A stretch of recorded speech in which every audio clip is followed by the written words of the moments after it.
Hey guys, what's up? In this tutorial you will learn how you can add a VPN to your Google Chrome web browser really quickly to use it as an extension, for example. So let us guide you through this. It is actually no rocket science. Head over to Google Chrome, for example, on your desktop computer or on your laptop. And what you want to do, guys, next is simply click on that extensions icon in the top right here in that toolbar to access the list of currently installed extensions in your Chrome web browser. So guys, as you can see, I haven't installed any VPN yet. So to change that, simply click on Chrome Web Store here to the left.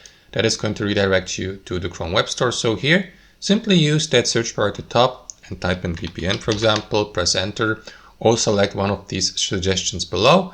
And on the next site or next page, you will be redirected to that list of all VPN extensions in the Chrome Web Store. So you may simply choose the one you would like to use or not. That's totally up to you guys, and we don't want to influence you in any way in your decision making. So once you have made your pick, simply click on that button here, add to Chrome, and give the given VPN the permission to be used on Google Chrome to access it. And after that, it will be installed. It shouldn't be longer, or it shouldn't take longer to be installed than a couple of seconds. And after that, the given VPN will be accessible here in the top right corner under extensions, so that you may, for example, pin it to make it directly accessible here and to start the VPN and to connect with it whenever you like. And that's how it works, guys. Thanks for watching and see you next time.